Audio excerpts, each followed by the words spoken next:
खुला।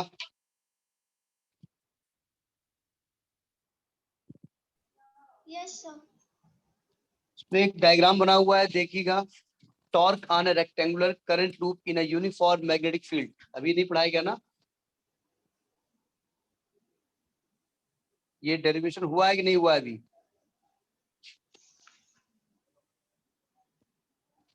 ये डेरिवेशन अभी नहीं हुआ है, जरा समझिएगा। अगला लिखिए, torque on a rectangular current loop in a uniform magnetic field. Visibility ठीक है ना? विजिबिलिटी ठीक है? विजिबिलिटी, आवाजबिलिटी, सब कुछ ठीक है ना?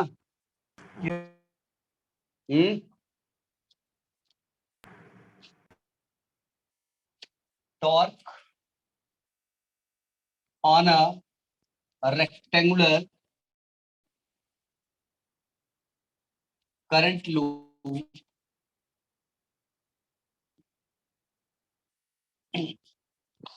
in a magnetic field, in a uniform magnetic field, in a uniform magnetic field। आप लोगों ने सिलेबस तो देख लिया होगा फर्स्ट टर्म का। फर्स्ट टर्म का सिलेबस देख लिया? यस। अल्टरनेटिंग करंट तक शायद आना है ना? डिलीटेड टॉपिक्स हम किसी और दिन डिस्कस करेंगे, कौन कौन से टॉपिक डिलीट किए गए। पढ़ाया पूरा जाएगा, उसमें डिलीटेड वाले अपने आप माइनस कर दीजिएगा। जरा समझने की कोशिश करिएगा। एक करंट लूप किसी मैग्नेटिक फील्ड में रखा हुआ है। देखिए, करंट लूप का मतलब क्या होता है? एक रेक्टेंगुलर लूप है। एक सेकंड, कोई रेक्टेंगुलर लूप उठा ले कहीं से, मैं उठा के आ रहा हूँ।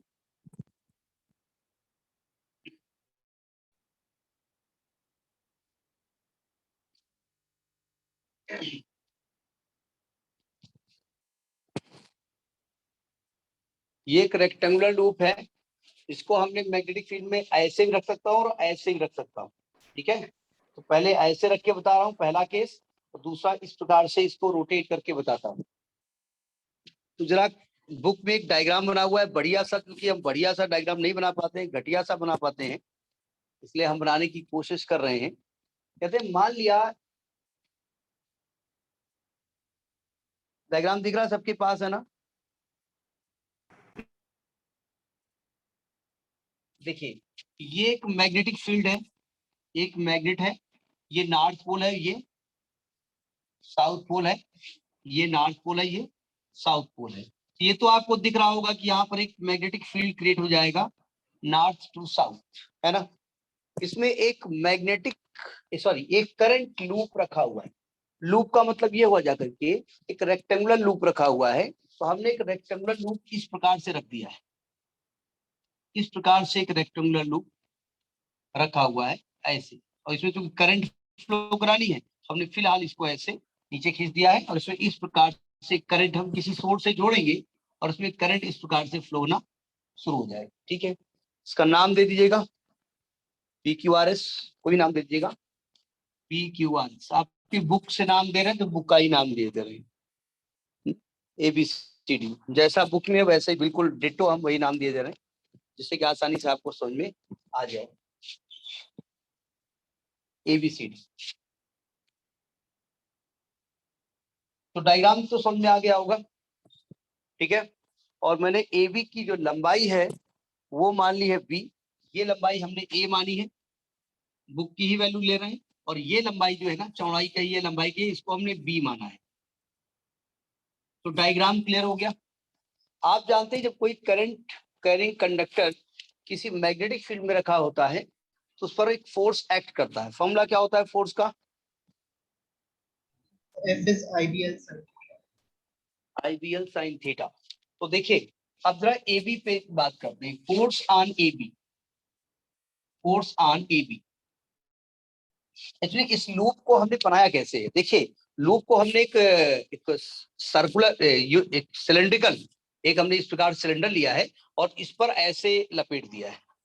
मतलब देखिए, ये ऐसे तार किया हमने, ऐसे किया, ऐसे तार किया और ऐसे तार किया, तो रेक्टेंगल बन रहा है कि नहीं बन रहा है? आसानी ये होगी, इसको घूमने में आसानी रहेगी, है ना। तो यानी कि Yes, sir. इसकी ये एक्सिस ऑफ रोटेशन है, ये एक्सिस ऑफ रोटेशन, ये आप समझे, तो इसके चारों ओर घूम सकता है, ठीक है। अच्छा, AB पर फोर्स जो लगेगा हमने उसका नाम दे दिया F1, आई बी एल साइन थीटा, आई बोले तो आई, करंट तो आई फ्लो हो रही है, आई, लेंथ इसकी क्या है B, I B, magnetic field हो गया, एल हो गया B, sine theta, sine theta, theta होता क्या है, मैग्नेटिक फील्ड और करंट के बीच का एंगल होता है। ये करंट है और ये मैग्नेटिक फील्ड है, ये करंट है, ये मैग्नेटिक फील्ड है, दोनों के बीच एंगल कितना है, 90 डिग्री, तो साइन 90। अब बताओ इस फोर्स की डायरेक्शन क्या होगी, इस ए बी आर में जो फोर्स लगेगा उसकी डायरेक्शन क्या होगी?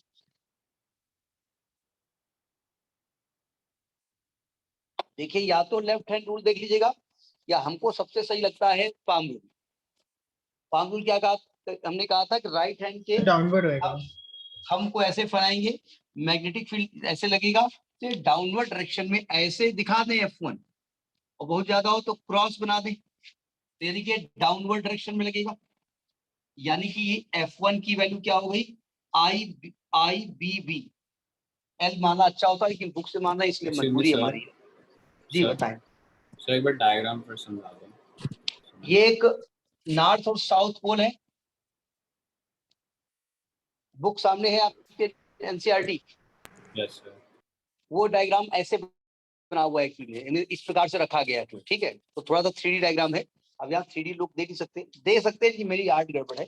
ये नॉर्थ और साउथ पोल मैग्नेट दिख रहा है, ये नॉर्थ पोल है, ये साउथ पोल है, तो एक मैग्नेटिक फील्ड नॉर्थ से साउथ की ओर क्रिएट होगा, इतना समझ में आ गया होगा।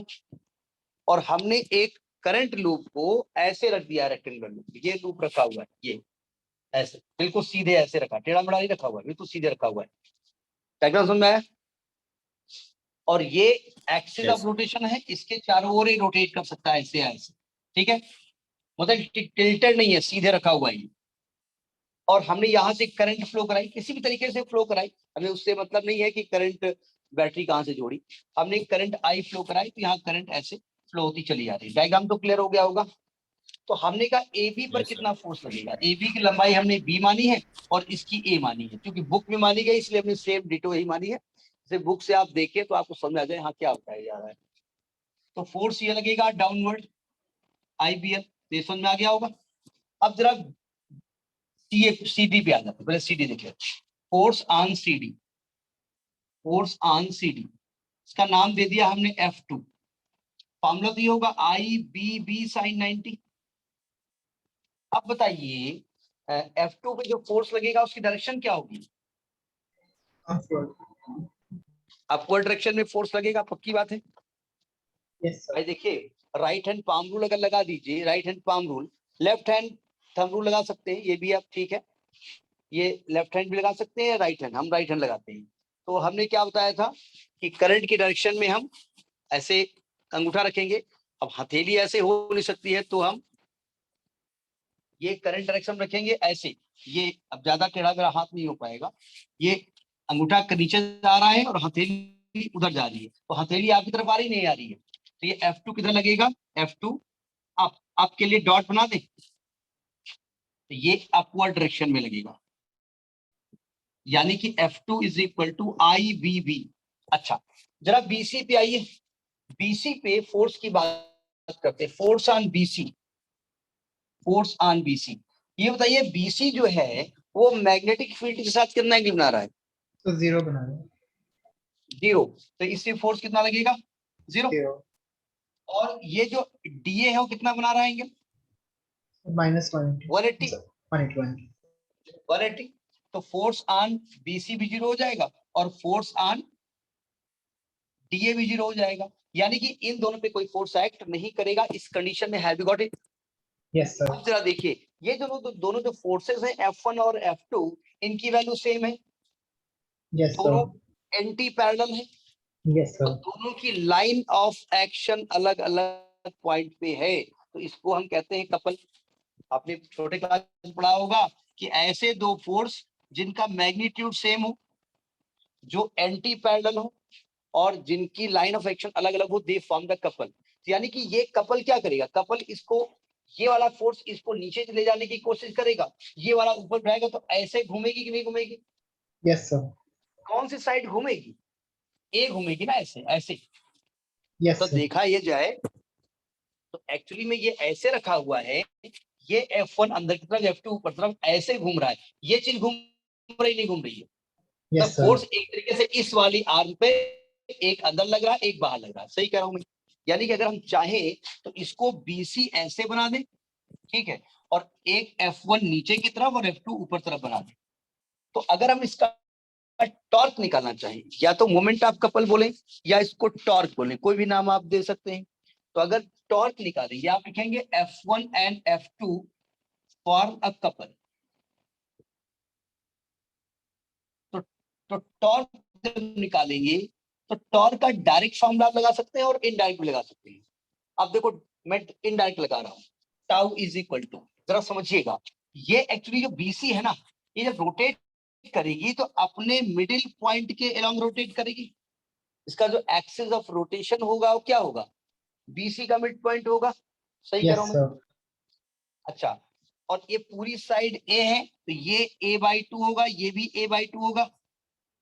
अब Yes, sir. कपल टॉर्क का फॉर्मूला का क्या होता है? कोई भी एक फोर्स और जो उसकी लाइन ऑफ एक्शन है उसके बीच की परपेंडिकुलर डिस्टेंस।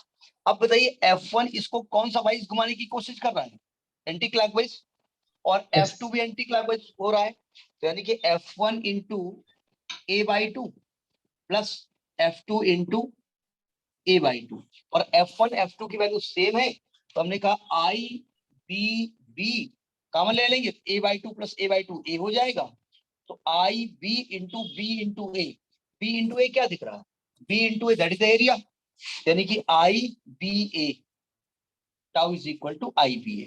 इतना टॉर्क इसमें एक्ट करिए, नोट करिए इसको। लॉजिक समझ में आ रहा हुआ है? सिंपल केस है, इसमें कोई रोटेशन, मतलब एक सिंपल ये प्लेन में रखी हुई है ये तो कॉइल है। ये डायग्राम अलग से बना लीजिएगा। Bharat ji good evening. Good evening, sir. I already noted everything down. Good. Photo यार बड़ी अच्छी लगाया हो, किसकी है ये? तो साइंटिस्ट लग रहा है। Michael Faraday. माइकल फैराडे, नहीं बड़े स्मार्ट लग रहे हैं ना। अच्छा, ये उधर वाले मतलब ब्रेक भी लगाते थे, बाल भी नहीं झड़ते थे, यहाँ पे थोड़ा पढ़ लिया आदमी तो गड़बड़ हो जाता है। अगले जन्म में भगवान से कहेंगे पढ़ा लिखा बनाइएगा तो थोड़ा ब्रिटेन बनाइएगा। नोट कर लिया?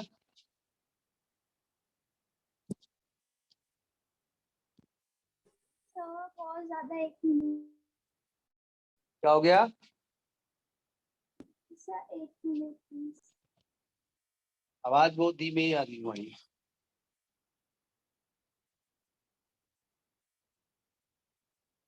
विजिबिलिटी ठीक है ना? हाँ ठीक लग रही है। अब देखो, अगर इस कॉइल में बहुत सारे टर्न होते तो करंट ज्यादा होती कि नहीं होती? ज्यादा होती। Yes, तो sir. आप लिखेंगे if there are n turns, if there are n turns, n turns, then tau की वैल्यू क्या होगी? NIAB। अच्छा, I इंटू A क्या होता है? मैग्नेटिक मोमेंट, और NIA कर दें तभी मैग्नेटिक मोमेंट हो गया। तो हियर NIA जो होता है, NIA that is capital M, कहीं कहीं स्मॉल m लिखा गया है। आपकी बुक में इन्होंने क्या लिखा है?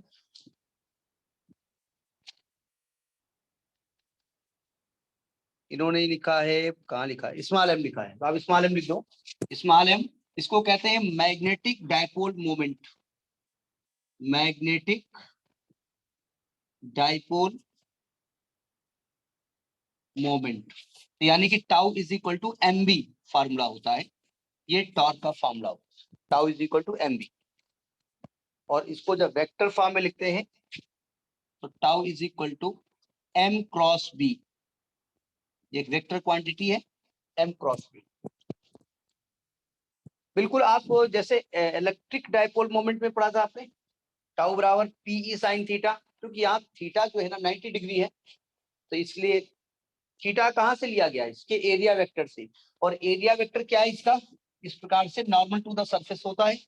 आपने पढ़ा होगा ना एरिया वेक्टर, कि एरिया वेक्टर किसी भी सरफेस के नॉर्मल होता है इस प्रकार से, इसलिए थीटा 90 डिग्री है।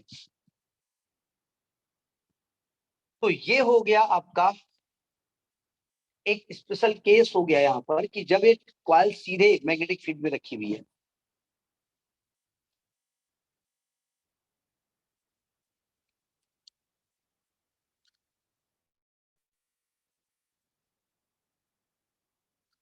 अब कहते हैं मान लीजिए कि जो इसकी जो आर्म है वो मैग्नेटिक फील्ड के अलोंग ना होकर के कुछ एंगल बना रही हो, तो क्या करेंगे। तो दूसरा केस लिखिएगा, ये नोट कर लिया इसको, सभी ने नोट कर लिया इसको। Yes, sir. सभी ने मतलब सभी ने, पावनी जी नोट कर लिया आपने, पावनी मैडम है कि नहीं है। Yes sir. पावनी मैडम हमने जानबूझ के बोला, एक्चुअली में किसी ने कहा था अर्णव साहब बोलते हैं तो हम लोगों को तो ऐसे नाम ले लेते हैं, तो हमने कहा नहीं, अब किसी गर्ल का नाम लेंगे तो उसके आगे मैडम, स्टूडेंट का नाम उसके आगे साहब। देखिए कोई बात नहीं। अब जरा समझिएगा जो नेक्स्ट क्वेश्चन। अच्छा एक मिनट, मैग्नेटिक डायपोल मोमेंट की डायरेक्शन क्या होती है, जरा समझने की कोशिश करिएगा। मैग्नेटिक डायपोल मोमेंट की डायरेक्शन डिपेंड करती है इस करंट के डायरेक्शन पे। देखो जिधर डायरेक्शन करंट की है उधर अपने राइट हैंड की उंगलियों को कर्ल करिए, जिधर आपका अंगूठे का डायरेक्शन होगा that will be the direction of magnetic dipole moment. समझ में आ गई बात। बस इससे बताना। मतलब जिधर करंट जिधर करंट फ्लो हो रही है जिस डायरेक्शन में, उस लूप में आप अपने दाएं हाथ के राइट हैंड के उंगलियों को कर्ल करिए ऐसे। तो जिधर आपका अंगूठा होगा, अंगूठा जानते हो ना, अंग्रेजी में थंब कहते हैं, इंग्लिश में अंगूठा कहते हैं, और संस्कृत हम जानते नहीं, अंगुष्ठ कहते होंगे जो भी होता है। क्या अंगुष्ठ कहते हैं, अंगुष्ठाभ्याम ऐसा कुछ कहा जाता है, हाँ अंगुष्ठ कहते हैं। तो जिधर ये अंगुष्ठ होता है that will be the direction of magnetic dipole moment. जैसे मान लिया इसमें करंट ऐसे फ्लो रही होती, हम ऐसे उंगलियां कर्ल करते, ये मैग्नेटिक डायपोल मोमेंट की डायरेक्शन होती। समझ में आई बात। तो ये तो एक स्पेशल केस है जबकि आपकी कॉइल का एक आर्म मैग्नेटिक फील्ड के अलोंग है। देखिए चैप्टर काफी दिन से चल रहा है क्योंकि बहुत बड़ा चैप्टर है ये, मैग्नेटिक इलेक्ट्रोमैग्नेटिक बहुत बड़ा चैप्टर है और बहुत जल्दी जल्दी नहीं पढ़ाया जा सकता, थोड़ा टेक्निकल है इसलिए थोड़ा टाइम भी ले रहा है। आप लिखिए दूसरा केस इसका, ये डायग्राम रब कर रहे हैं, देखो जरा दूसरा केस। डायग्राम बहुत बढ़िया नहीं बना सकते इसलिए हमने आपको बुक कह दी है कि आप सामने रख लीजिएगा। अब नेक्स्ट केस ये है कि अगर ये जो आपकी आर्म है, यानी कि when the plane of the loop is not along the magnetic field. अगला केस ये है, स्पेशल केस कह सकते हैं, special case when plane of loop is not along the magnetic field, along the magnetic field। जरा समझिएगा, ये plane of the loop था, ऐसे रखा था ना, ये मैग्नेटिक फील्ड था कि नहीं था। तो मैग्नेटिक फील्ड इस प्लेन से ऐसे पास हो रही थी, बोले आप रखे रहो हाथ बोलेंगे, पास हो रही थी Yes, ना। sir. तो अब थीटा कहां से लिया जाता है, प्लेन के नॉर्मल से। आप कहते हैं कि भाई ये प्लेन जो है ना ऐसे नहीं है, ये थोड़ा टिल्ट कर दिया हमने ऐसे, तो टिल्ट कर देंगे तो एरिया वेक्टर भी टिल्ट हो जाएगा। Yes, sir. तो क्या मैग्नेटिक फील्ड टिल्ट होगा, Yes, sir. मैग्नेटिक फील्ड तो ऐसे रहेगा। तो अभी क्या हो रहा देखिए, अभी ये आपका प्लेन, ये मैग्नेटिक फील्ड, ये एरिया वेक्टर। तो मैग्नेटिक फील्ड और एरिया वेक्टर के बीच एंगल कितना है, 90 डिग्री। और जब इसको आप टिल्ट करोगे, इसको घुमाओगे, तो ये धीरे धीरे चेंज होता हो जाएगा, नहीं हो जाएगा। यानी कि अब मैं मान लेता हूं कि मैग्नेटिक फील्ड से थीटा एंगल बना है, अगर मैं ऐसे कर दूं अब कितना एंगल हो जाएगा, अगर ये प्लेन घूम करके ऐसे खड़ा हो जाए तो अब बताइए मैग्नेटिक फील्ड से कितना एंगल बना रहा है ये?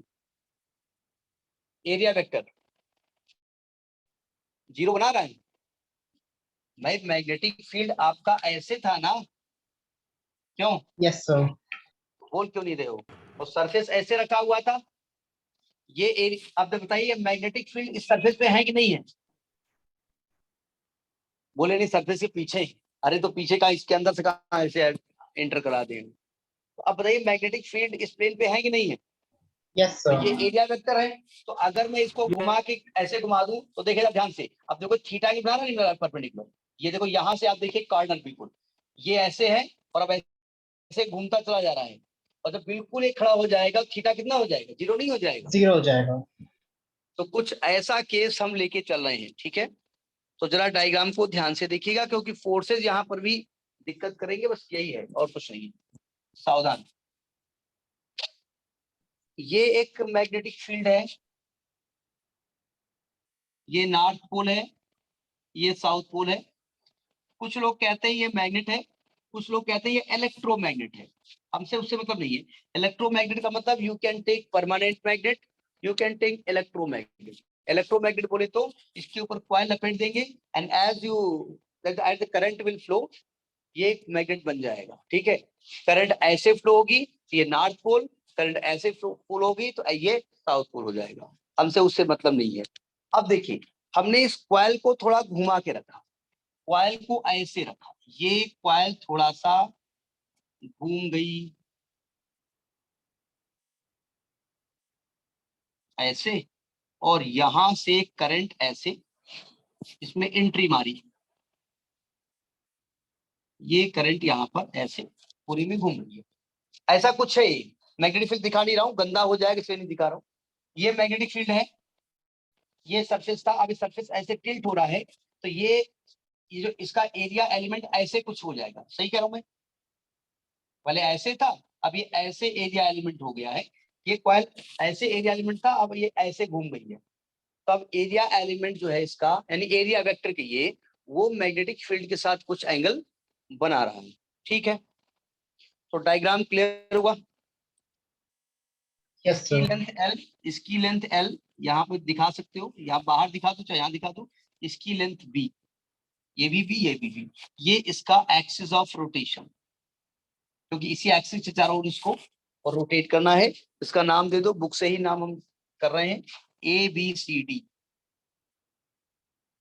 पहले तो डायग्राम बनाइए आप, डायग्राम धीरे धीरे आगे आगे बढ़ता जाएगा।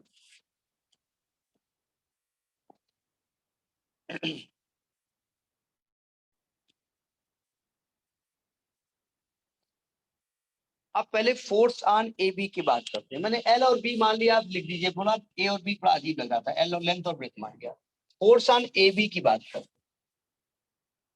फोर्स ऑन ए बी क्या होगा बताइए? ए बी पर फोर्स कितना लगेगा? Sir, ideal sin theta. ये मैग्नेटिक फील्ड के साथ कितना एंगल बनाता है? अभी भी 90, ये तो सबके 90 है साथ सर, इसका 90 ठीक है. है। तो tau is equal to, sorry force इसका नाम दे दीजिए F1 is equal to I B, B बोले तो मैग्नेटिक फील्ड इनटू एल। ये फोर्स इसमें लग रहा है, ठीक है। इसकी डायरेक्शन क्या होगी, अपवर्ड या डाउनवर्ड? गस में कोई कुछ नहीं बोल रही है, तो अर्णव साहब बोलेंगे, हम काय बोलेंगे? क्यों पावनी मैडम बताएं, इसकी फोर्स की डायरेक्शन क्या होगी? इस पर तो फोर्स लगेगा, डाउनवर्ड बोले या अपवर्ड?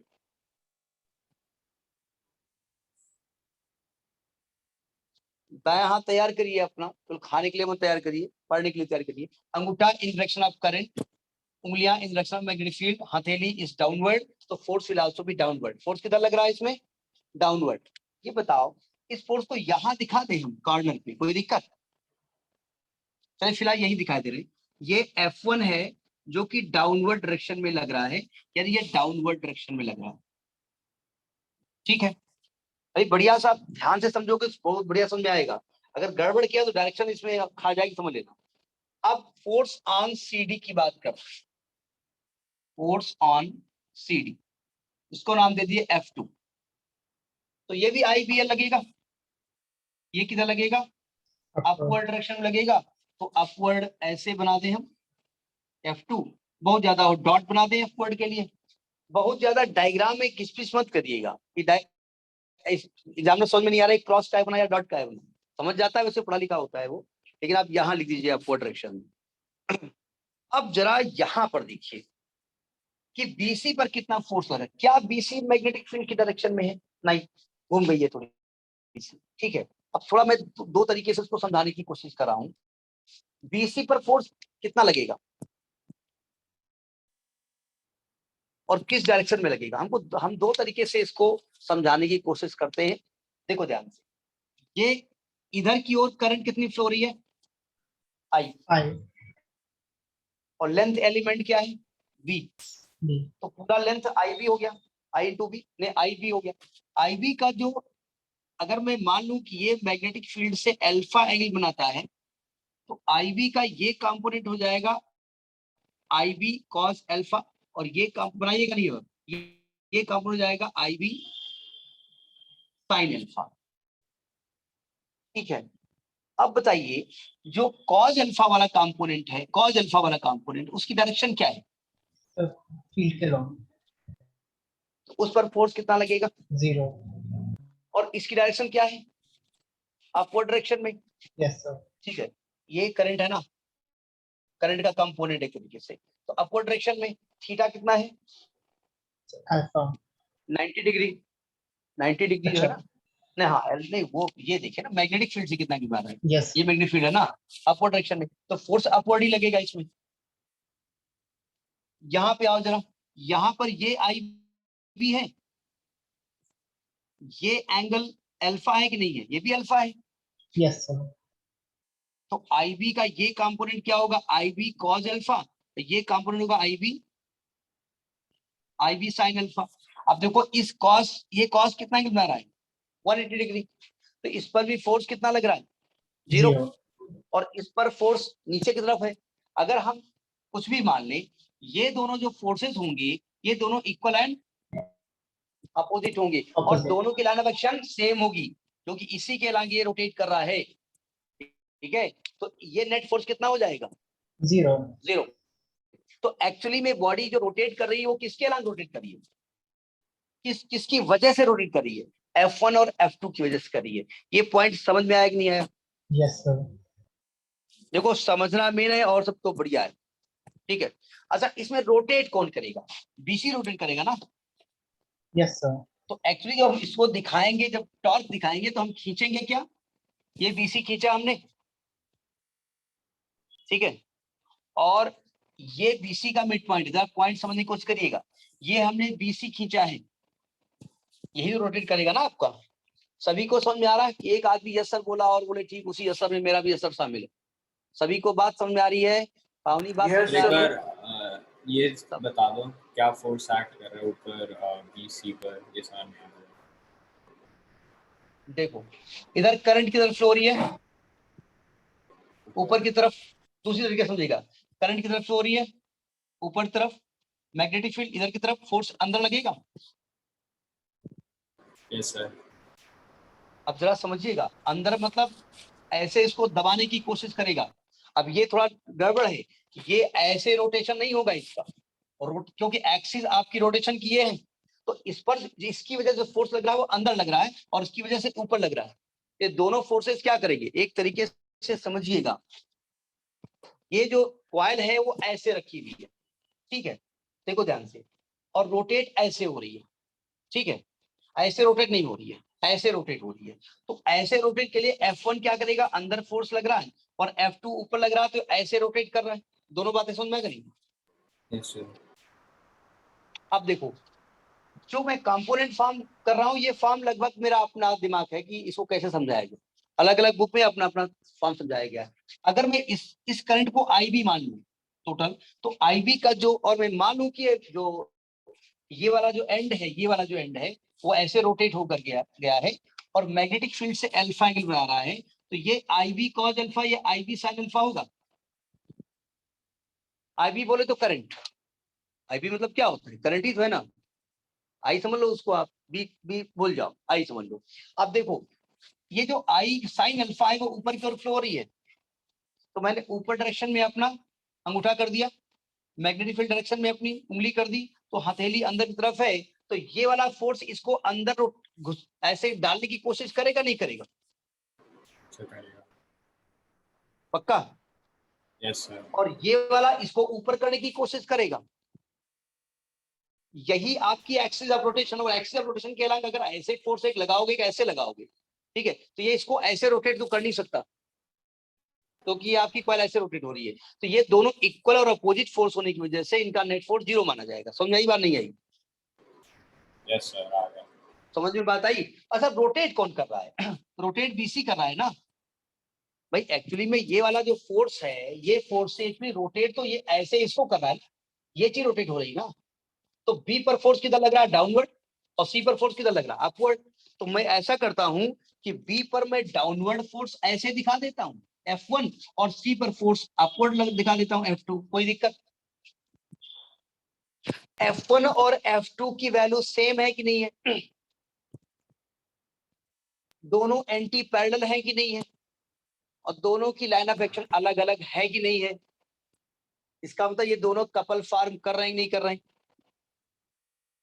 सो कर रहे हैं। यहां तक बात समझ में आ रही नहीं है?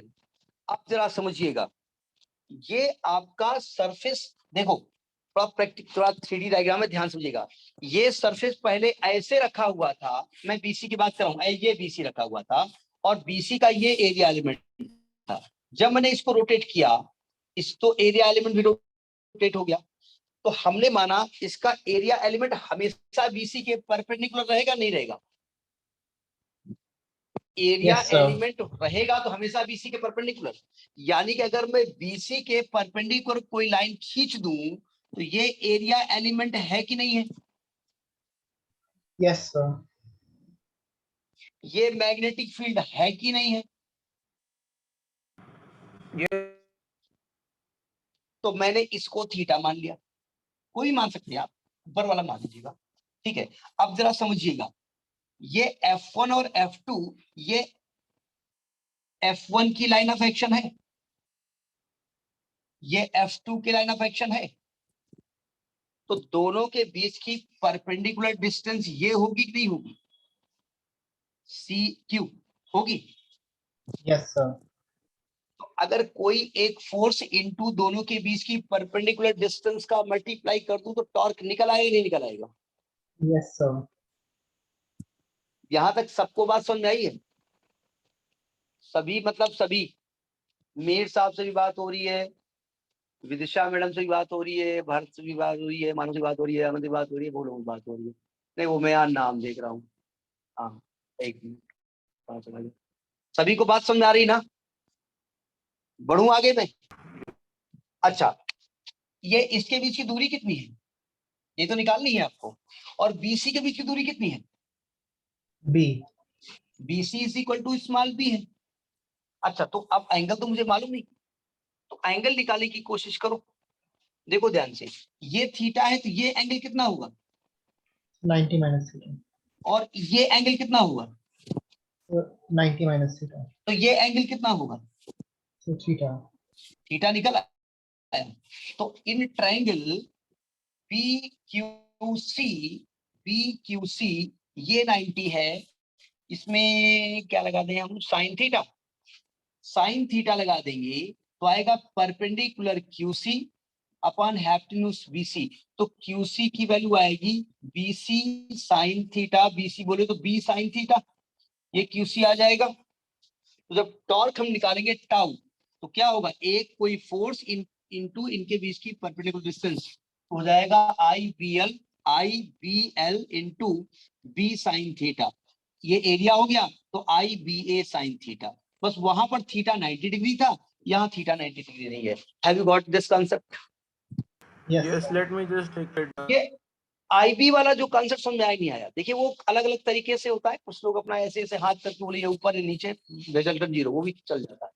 द नेट फोर्स इस पे 0 होगा, लेकिन थोड़ा समझने के लिए आप कर सकते हैं। इसे नोट करिए, पहले आप डायग्राम क्लियरिटी से नोट करिएगा, इसको भी क्लियरिटी से नोट करिएगा। अच्छा, Yes, एक sir. चीज और, एक मिनट, ये करंट फ्लो रही है, तो इसका मैग्नेटिक मोमेंट भी इसके परपेंडिकुलर होगा। हाँ, कोई दिक्कत? सर आप मैग्नेटिक मोमेंट निकालने को किसने बता? देखिए किसी भी कॉइल में जो करंट फ्लो हो रही है ना, आप उधर अपनी राइट हैंड की उंगलियों को कर्ल करिए। कर लिया? जिसकी डायरेक्शन में तो करंट फ्लो हो रही है। या यूं कहिए जिधर नॉर्थ पोल दिखेगा। अब जैसे कोई कॉइल है, उसमें कॉइल में वाली ऐसे करंट फ्लो हो रही है, तो आपने राइट हैंड को ऐसे कर्ल किया, जो अंगूठे की डायरेक्शन होगी वो मैग्नेटिक मोमेंट की डायरेक्शन होती है। ठीक है, यस सर। नोट करिए इसको।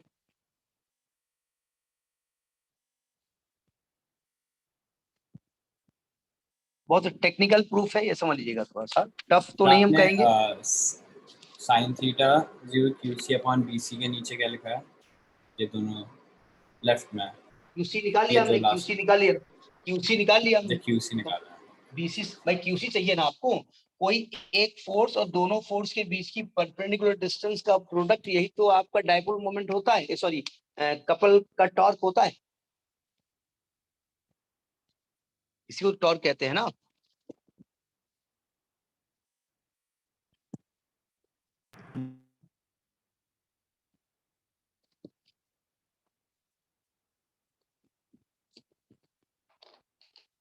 एक टर्न ये और चलेगा तब ये चैप्टर खत्म होगा, मतलब थोड़ा सा टेक्निकल है चैप्टर, बहुत जल्दी में फिर आधा अधूरा दिक्कत हो जाती है।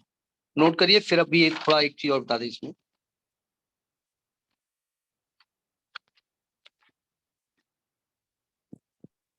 सर जी सर ये जो हाइपोटेन्यूज वाला पोर्शन है, एक बार फिर से बता दीजिए। देखिए, ये F1 और F2 फोर्सेस हैं, ये दोनों पैरेलल है कि नहीं है? Yes sir. तो ये इनके बीच की परपेंडिकुलर डिस्टेंस हो गई, फिर ये 90 हो गया। Yes sir. तो जब इस राइट एंगल ट्रायंगल में 90 के सामने के साइड BC हाइपोटेन्यूज जाएगी, और ये एंगल थीटा है कि नहीं है? बिल्कुल सर। थीटा के सामने परपेंडिकुलर हो जाएगा, इसीलिए साइन लिया हमने। ठीक है, नोट करिए इसको।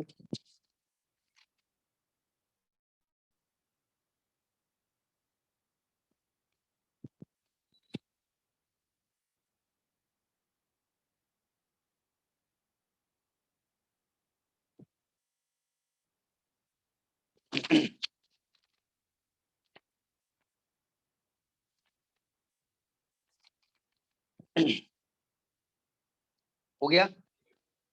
Noted.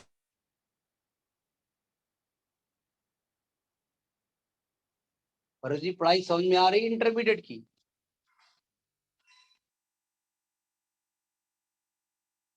ट्वेल्थ क्लास की पढ़ाई समझ में आ रही है? भरत से बात कर, भरत नाम है कि भारत नाम है? Bharat. हाँ, अरे भारत का छोटा फॉर्म भरत हो गया। हो गया?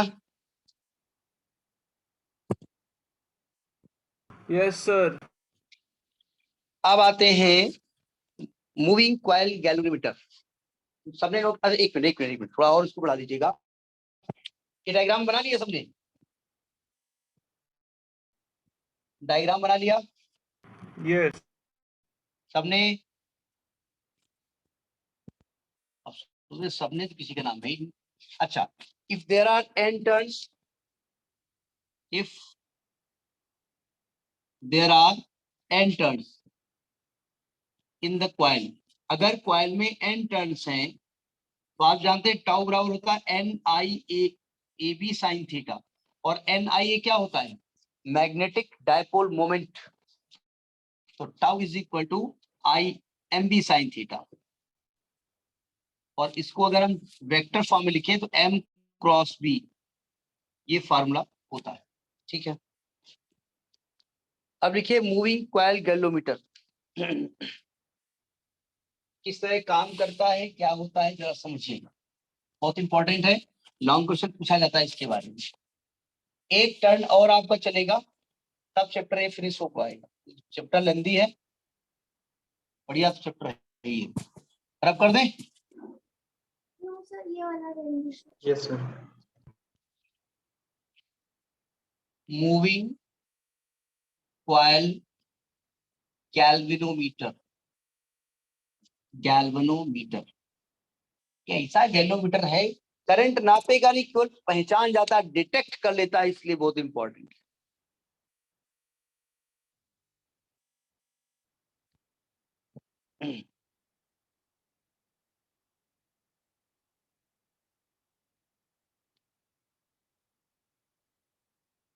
ठीक है, अब देखिए जरा मूविंग कॉइल गैल्वेमीटर क्या होता है। ये एक ऐसी डिवाइस होती है जो किसी भी सर्किट में करंट को डिटेक्ट करती है, मेजर भी करती है लेकिन डिटेक्ट करती है। मेजर इतना नहीं कर पाती है, बहुत ज्यादा करंट दे दो कि इसका पेट खराब हो जाता है, केवल डिटेक्ट करती है। तो लिखिए it is a device, it is मतलब ये, it is a device which detect the current in the circuit, which detect the current in the circuit, which detect the current in the circuit.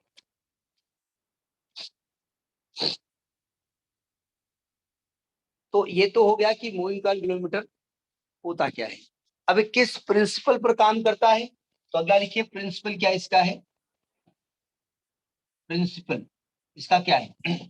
Principal ये है, अभी हम पढ़ चुके हैं कि किसी भी कॉइल को अगर करंट कैरिंग कॉइल है और उसको किसी मैग्नेटिक फील्ड में रखा जाए तो उस कॉइल पर एक टॉर्क एक्ट करता है, यानी वो कॉइल उस मैग्नेटिक फील्ड में रोटेट होती है। ठीक है, तो प्रिंसिपल लिखिए, a current carrying coil, a current carrying coil placed in a magnetic field, placed in a magnetic field experiences a torque, experiences a torque which tends to rotate. Tends word limit वालों ने पढ़ा होगा, लिमिट इतना tends to zero, मतलब rotate करे ना करे लेकिन रोटेट करने का प्रयास करती है। which tends to rotate the coil in the magnetic field. जरा प्रैक्टिकली समझिएगा, अगर मैं ऐसे मान लूं कि एक कॉइल है, ऐसे मान लो, ऐसे होती नहीं, ये कॉइल है और इसमें जब करंट फ्लो कराएंगे और इसको हम मैग्नेटिक फील्ड में रखेंगे तो ये रोटेट करेगी, सही कह रहा हूं। और अभी मैंने कहा कि टॉर्क का फॉर्मूला क्या होता है, NIAB sin थीटा। तो सही सही बताइए कि एक्चुअली टॉर्क किस बात पर डिपेंड कर रहा है, क्या चीज किस बात पे टॉर्क डिपेंड कर रहा है? करंट पे कर रहा नहीं कर रहा? टॉर्क करंट पे डिपेंड कर रहा है नहीं कर रहा? कॉइल का एरिया फिक्स है, मैग्नेटिक फील्ड फिक्स है, थीटा को भी मैं फिक्स करने की कोशिश करूंगा, अभी थीटा को फिक्स किया जाएगा। तो टॉर्क करंट पर डिपेंड कर रहा है नहीं कर रहा? Yes sir. यानी कि करंट ज्यादा कम करोगे तो टॉर्क कम ज्यादा हो जाएगा। तो देखो ध्यान से, जब ये रोटेट करेगा ना तो मैं यहाँ पर एक पॉइंटर लगा लूंगा और जैसे रोटेट करेगा पॉइंटर भी रोटेट करेगा, सही कह रहा हूँ नहीं कह रहा हूँ। और यहाँ पे मैं मेजरमेंट की एक डिवाइस लगा दूंगा और इसमें एक पॉइंटर लगा दूंगा।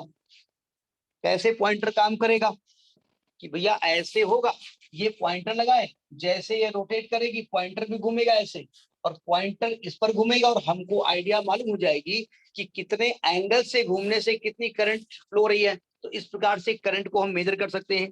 प्रैक्टिकली बात समझ में आ गई कि कैसे करना है इसको? अच्छा, तो अब उसके लिए चाहिए क्या, एक तो कॉइल चाहिए, ठीक है, और कॉइल रोटेट करे, ये भी आप सिस्टम बना लीजिएगा। तो दो प्रकार से इसको बनाया जाता है। एक आपका होता है सस्पेंडेड कॉइल गैल्वेमीटर और एक होता है पायोटेड कॉइल गैल्वेमीटर। तो पहले सस्पेंडेड कॉइल गैल्वेमीटर की बात कर रहे हैं, कॉन्सेप्ट सबका सेम, यानी सस्पेंडेड कॉइल गैल्वेमीटर। सर एक बार डिक्टेट कर दो क्या लिखा है टॉर्क का वो फॉर्मूला, क्या लिखा है आपने? नहीं, टॉर्क नहीं लिखना है, NIAB साइन थीटा होता है, इसको लिखना नहीं, मैं तो ऐसे बोल रहा था। अब हम बात कर जाए, प्रिंसिपल ये है कि जब कोई भी कॉइल किसी मैग्नेटिक फील्ड में रखी होती है तो उस पर एक टॉर्क एक्ट करता है। इसका प्रिंसिपल चाहे तो लिख सकते हैं कि a current carrying coil placed in the magnetic field, current carrying coil placed in the magnetic field experiences a torque, experiences a torque. Sir आप क्या बोल रहे हो? Please repeat the definition. इसका प्रिंसिपल लिखवा चुके हैं ना. प्रिंसिपल क्या होता है इसका, कि जब कोई करंट कैरिंग कॉइल किसी मैग्नेटिक फील्ड में रखी होती है उस पर टॉर्क एक्ट करता है और इसकी वजह से ये थोड़ा किसी एंगल से रोटेट हो जाती है. तो वही मैं लिखवा रहा हूं. लिखिए, when a current carrying coil placed in a magnetic field it experiences a torque. It experiences a torque which tends to rotate the coil. जो coil को rotate करने की वो करता है. Which tends to rotate the coil. अब जरा समझिएगा ये कैसे बनाया जाता है. सावधान. अपने सस्पेंडेड कॉइल गैल्वेमीटर बताने में जा रहा हूं. मूविंग कॉइल गैल्वेमीटर में हम सस्पेंडेड कॉइल गैल्वेमीटर बनाने जा रहे हैं. सस्पेंडेड, समझिएगा. हमको एक कॉइल को सस्पेंड करना है. ये आपकी कॉइल है. कॉइल बनाई कैसे जाती है, हमको बहुत सारे टर्न इसमें लेने हैं तो हम ऐसे बना सकते हैं. ये कॉइल है, ऐसे ऐसे लपेट करके इसको कॉइल को हम ऐसे बना सकते हैं.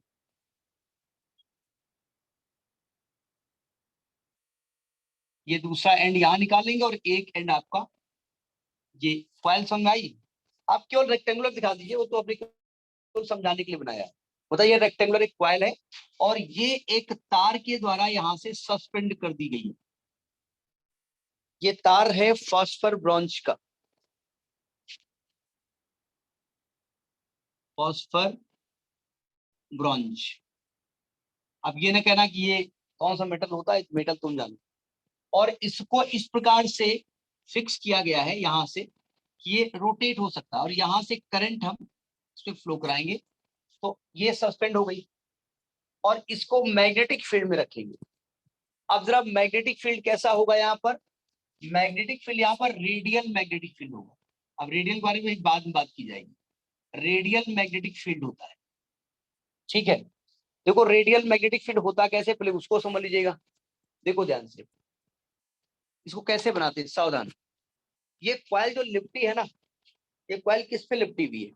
हमने कहा था कि एक सिलेंड्रिकल शेप का ये है. इसके ऊपर ऐसे ऐसे कॉइल आप बना रहे हैं. ठीक है. और इसको मैग्नेटिक फील्ड में कैसे बनाएंगे जरा समझिएगा. सबके यहाँ छत से पानी निकालने के लिए एक पाइप लगा होगा गोल सा, है ना. Yes, sir. ऐसे लगा. उस पाइप को बीच से चीर देना. नहीं मतलब ऐसे कुल काल्पनिक ऐसा न करना जहाँ के तोड़ के चीर डाले. समझ में आएगी बात. पिताजी का फोन आ जाएगा, काहे वाजपेयी जी है बदतमीज कहीं का, ऐसा पढ़ाता है कि पूरा नुकसान करा डाला. देखिए, इस कॉइल को चीर दिया बीच से. कॉइल कह रहा है पाइप को. तो पाइप इस प्रकार से एक क्या कहेंगे, एक समझ गया ना कैसा आपको दिखेगा. ऐसे बीच से चीर दोगे तो दो नाली टाइप कैसे दिखेंगे, नहीं दिखेंगे. Yes, sir.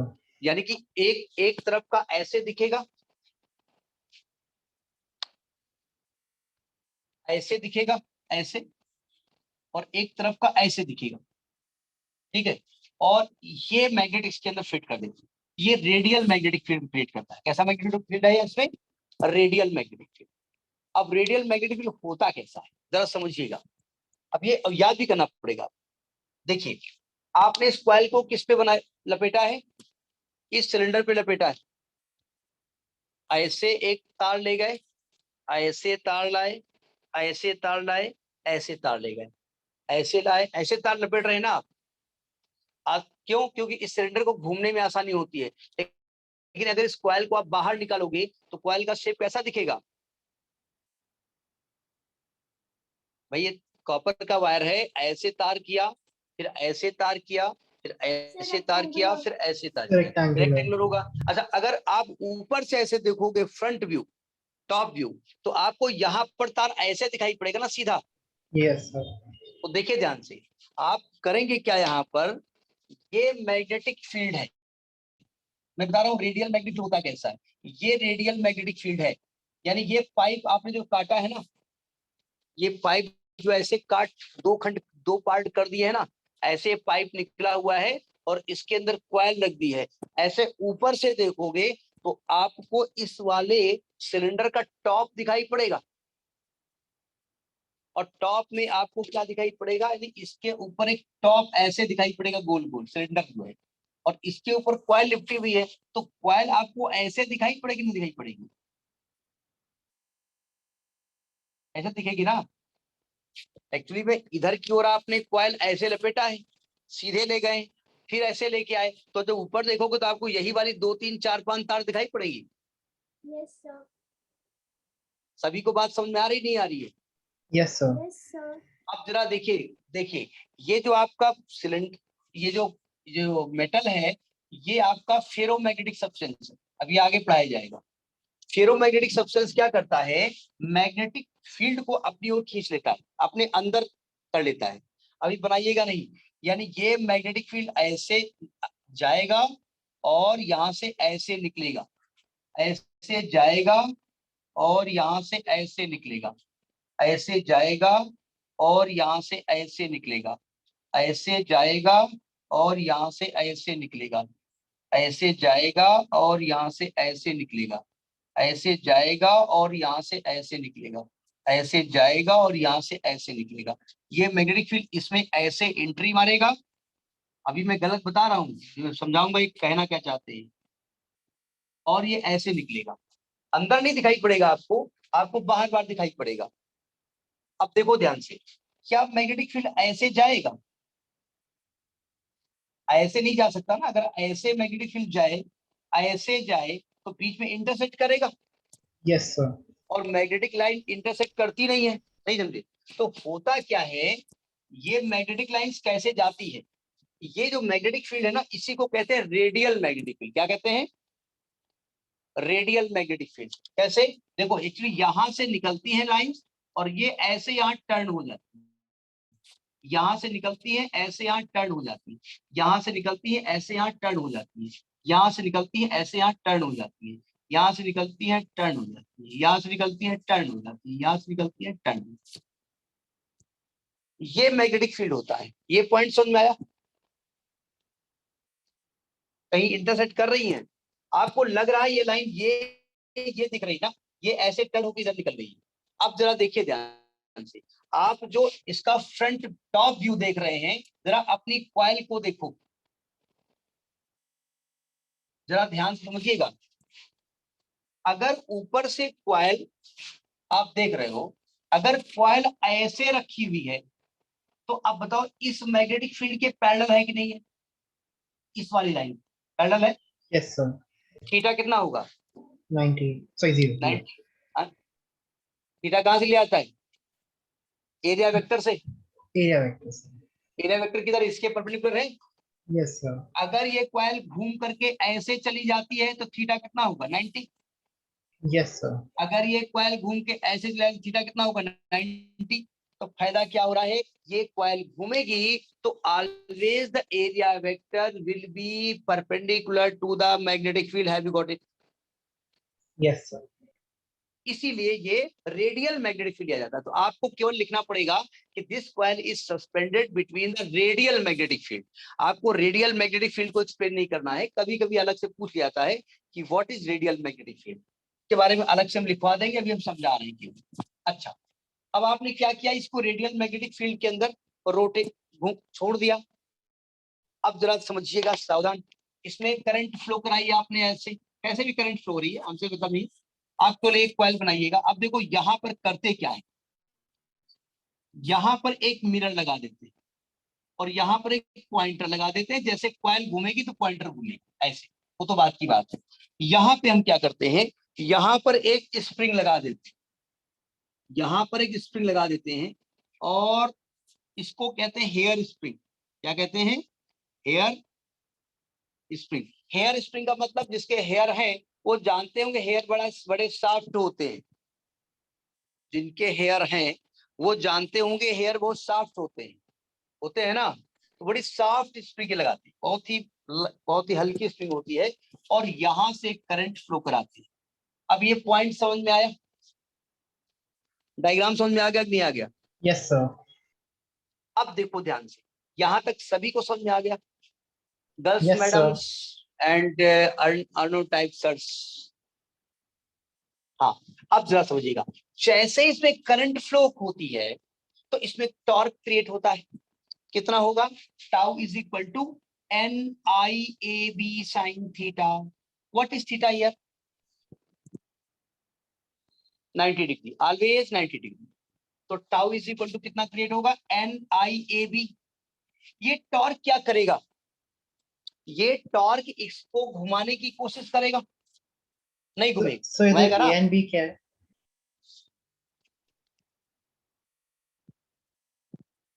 अभी अभी ज्वाइन किया क्लास को आपने?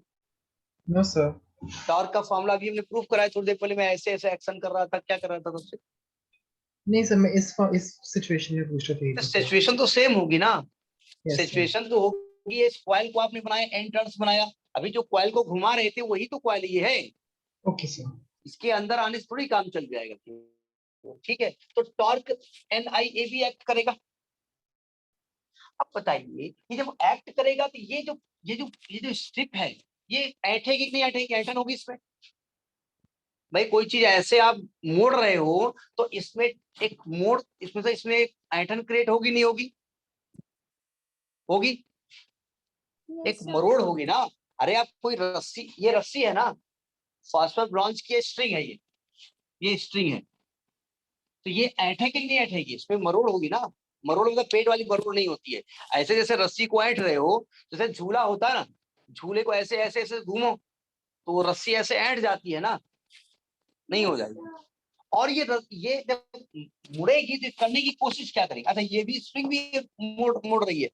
तो जब स्प्रिंग को अपोजिट मोड़ोगे जाकर के तो स्प्रिंग क्या करेगी, या ये रस्सी क्या करेगी? ये रस्सी फिर इसको आप वापस लाने की कोशिश करेगी। जितना ज्यादा आप टॉर्क लगाओगे उतना ज्यादा इसमें ऐठन होगी, उतना ज्यादा एक रीस्टोरिंग फोर्स लगाएगी। Yes, sir. नहीं समझे? तो जो रीस्टोरिंग फोर्स लगेगा, रीस्टोरिंग फोर्स,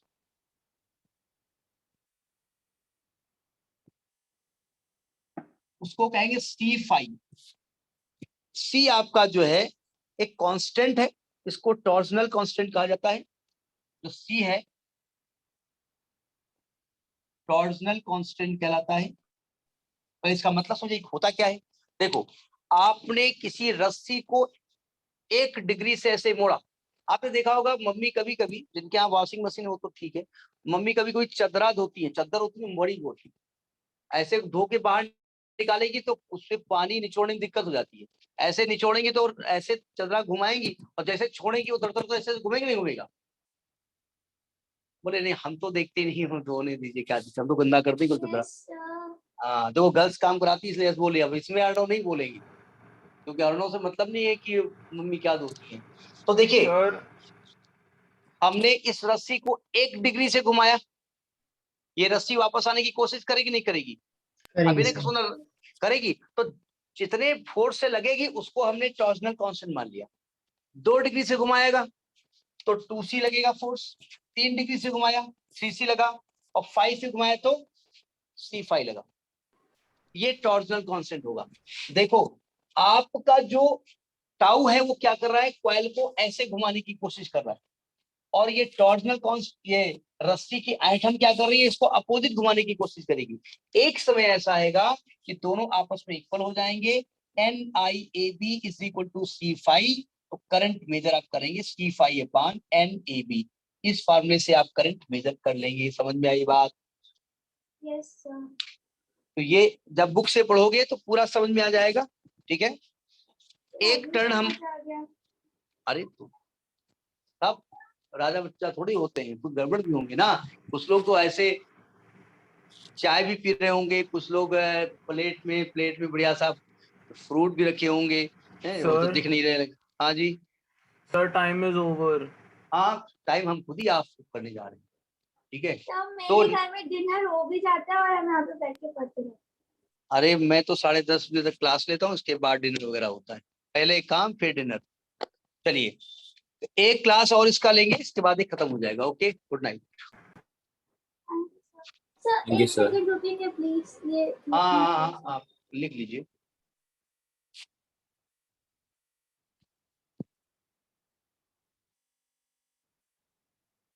बता दीजिएगा।